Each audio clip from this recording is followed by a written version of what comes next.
Hello everyone, Shane1288 here with your weekly RuneScape Byte for Monday, October 22nd, 2018. This week, Til Death Do Us part continues, and we see the arrival of Famine, the third of the Riders of the Apocalypse. There's a rather new interesting mechanic where you can appear to get yourself killed this week at the event. But all things considered, and this is a holiday event, we are assuming that this is going to be a safe death. Or at least that's what I've heard.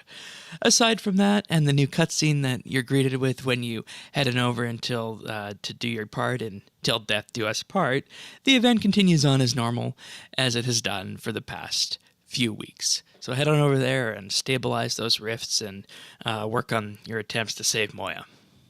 Now the main update of the week, as talked about in the news post, is the fact that it is Customer Support Week. And with that, Count Check is back, and Count Check is awarding extra treasure hunter keys this week if you have the Authenticator and a bank pin enabled. We've talked a lot about the Authenticator here at RSBANDB Update, and you'll see a link down below and in the annotations to our previous weekly Byte, where we went over using the Authenticator on Windows, even if you don't have a smartphone, or you just don't want to use it with a smartphone for some reason, so make sure you check that link out if you are not already using Authenticator. Now with this, Count Check also awards daily clue scrolls as per usual, and the rewards for these are of course scaled to your total level, and if you have both the Authenticator and your bank pin turned on, you'll receive 2 reward caskets when you do these clue scrolls. Now with this week, the drop has also returned for a new event with some new questions in there, and of course with this you'll still be able to unlock the knowledgeable title for completing it successfully, though there is the caveat that titles are still broken or turned off in-game. And just a brief comment on this incarnation of the drop. There are a couple of odd questions, such as an account created before 2010 will have a blank, the options being a login email, a login name, or a party hat. And of course, before 2010, everyone logged in with their in-game name. There's also a really odd question asking what the halfway point is to level 99 on a skill, the options being 49.5, 92, and 1337. 92 being the correct one, though I'm not entirely sure how that relates to Customer Support Week. Anyways, moving on to the patch notes this week, the click zone for the glaciers have been improved, covering a wider box that's more than just the model itself, allowing for more leniency with the oddly shaped model and the wider animations of the creature. I remember that was always an issue when I would head down there to fight the glaciers. Now some changes for people who do PVM, and these Dominion mines are very popular in high-end PVM instances, and that is that Dominion mines now have buff bar timers denoting when you can replace your first and second mines. That's actually how we got through the first kill of Siryu on the day it came out.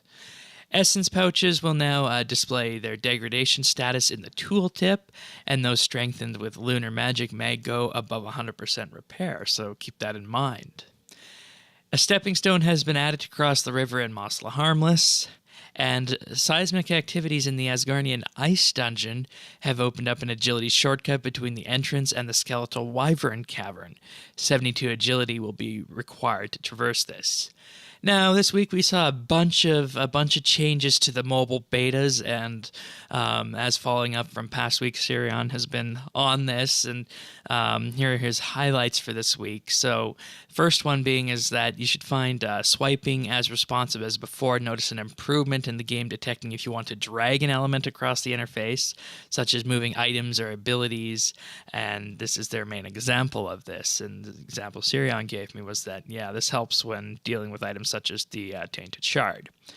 Finally, opening the mini menu, aka press and hold to get a right click, is significantly more responsive and will open faster than before. We've updated the 4 globes, health, adrenaline, prayer, and summoning, and in general, these are just a little bit brighter and have a revamped art style to them. And finally, the Adrenaline Globe artwork is slightly different as it is divided into 2 parts. This is to indicate that you may start using threshold abilities at 50% adrenaline. There's also Game Jam this weekend, and we'll be discussing our favorite Game Jam projects this week on the podcast this Friday, and we'll be providing our thoughts on which ones we'd like to see going forward. These include Mod Raven's Farmhands, the Weapon Diversity projects, and the new default interfaces that they're looking at. We'll also be looking at the run-through of the Game Jam Q&A that's slated to happen on Tuesday. So with that being said, that's it for this week's episode of the Weekly Byte. We'll see you this Thursday for a new episode of RSBANDB Update. If you want to join us in game, you can find us at Friends Chat BitsBytes. We're also on Discord at rsbnb.com/Discord and on Twitter at RSBNB. See you then, everyone.